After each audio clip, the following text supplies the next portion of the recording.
بسم الله الرحمن الرحيم.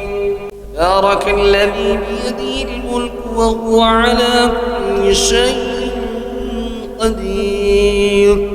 الذي خلق الموت والحياة ليبلوكم أيكم أحسن عملا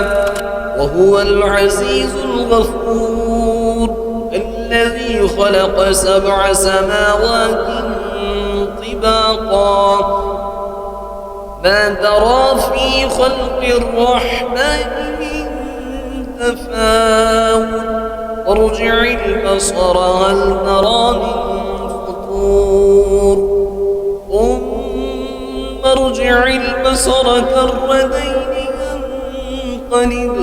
ينقلب إليك البصر خاسئا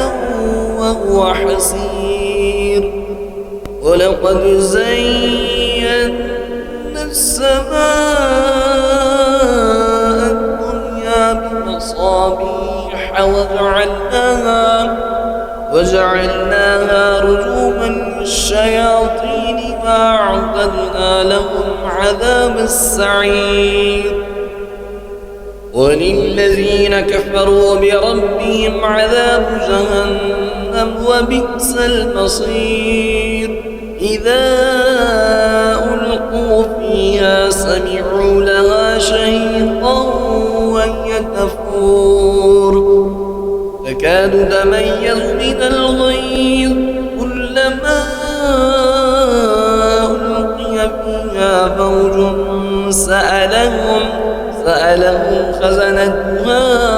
ألم يأتكم نذير،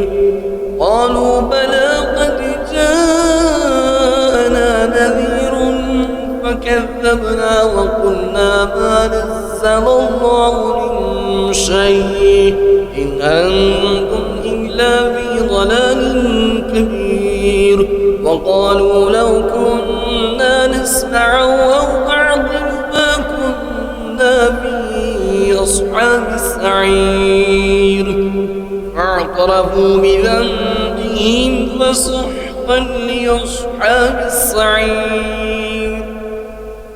إن الذين يخشون ربهم بالغيب لهم مغفرة وأجر كبير، وأسروا قولكم أو اجهروا به إنه عليم بذات الصدور، ألا يعلم من خلق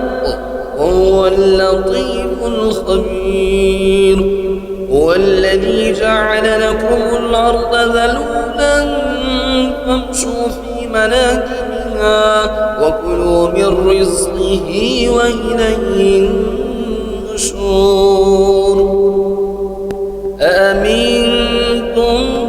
من في السماء أن يخسف بكم الأرض فإذا هي تمور، أم أمنتم من في السماء أن يرسل عليكم حاصبا، ستعلمون كيف نذير، ولقد كذب الذين من قبلهم فكيف كان نكير، أولم يروا إلى الطير فوقهم صافات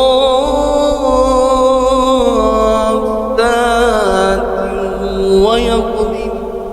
ما يمسكهن إلا الرحمن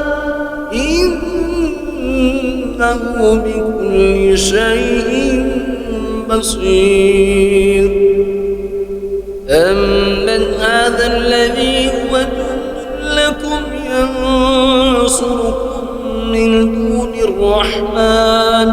إن الكافرون إلا في غرور، أمن هذا الذي يرزقكم إن أمسك رزقه بل لجوا في عتو ونفور، أفمن يمشي مكبا على وجهه أهدى أمن يمشي سويا على صراط مستقيم قل هو الذي أنشأكم وجعل لكم السمع والأبصار والأفئدة قليلا ما تشكرون قل هو الذي ذرأكم في الأرض وإليه تحشرون ويقولون متى هذا الوعد إن كنتم صادقين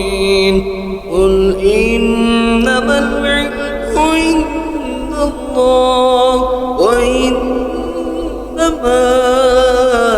أنا نذير مبين فلما رأوه زلفة سيئت وجوه الذين كفروا وقيل هذا الذي كنتم به تدعون قل أرأيتم إن أهلكني الله ومن معي أو رحمنا فمن يثير الكافرين من عذاب أليم قل هو الرحمن وآمنا به وعليه توكلنا فستعلمون من هو في ضلال مبين قل أرأيتم إن أصبح ماؤكم غورا